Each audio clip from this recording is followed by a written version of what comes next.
রাজধানীতে তীব্র হয়ে উঠেছে সিএনজি গ্যাসের সংকট। ৫ থেকে ৭ ঘন্টা লাইনে দাঁড়িয়েও মিলছে না গ্যাস। সংকটের কারণ জানতে চাইছেন ভোক্তারা। আর ফিলিং স্টেশন কর্তৃপক্ষ বলছে জাতীয় গ্রিড থেকেই কমছে সরবরাহ ও চাপ। আদিত্য মামুনের রিপোর্ট।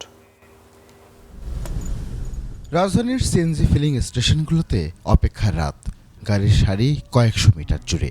গ্যাসের জন্য অপেক্ষা কখনো ৫, কখনো ৭ ঘন্টা, কিন্তু সেই অপেক্ষার শেষেও মিলছে না প্রয়োজনীয় জ্বালানি। ৮টা বাজে গ্যাস নিতে আসছি, তো এখন বাজে প্রায় ১:৩০।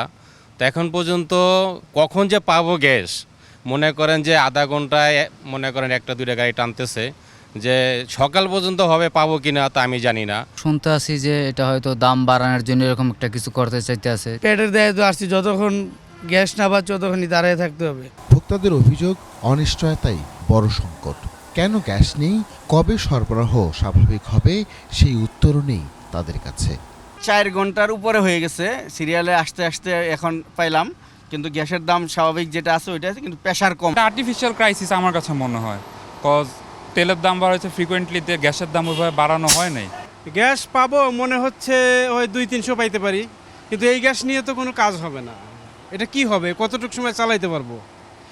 তো সেই জন্য আসলে আমার মনে হয় যে সরকার যদি এইদিকে একটু নজর দেয়, আমাদের জন্য একটু যদি দেখে, তাহলে আমরা একটু আরাম পাবো। ফিলিং স্টেশন কর্তৃপক্ষ বলছে সংকট সরবরাহ ব্যবস্থায়, ফলে রাতভর অপেক্ষার পরও ভোক্তাকে ফিরতে হচ্ছে অপূর্ণ টাঙ্কি নিয়ে।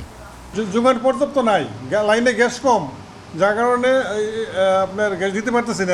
সরকারিভাবে করবে এটা, আমাদের লাইনে গ্যাস না থাকলে তো আমরা দিতে পারবো না। গ্যাসের এই সংকট শুধু ফিলিং স্টেশনে সারি বাড়াচ্ছে না, কমিয়ে দিচ্ছে চালকের কর্মঘণ্টা, আয় এবং নগরের পরিবহন সক্ষমতাও। জাতীয় গ্রিডে যে পরিমাণ গ্যাস সংকুলান করার কথা তা না হবার কারণেই মূলত এই সংকট সৃষ্টি হয়েছে। এখন দেখার বিষয় কতদিনে এই সংকট উতরে যাওয়া যায়। আদিত্য মামুন, ২১ টেলিভিশন, ঢাকা।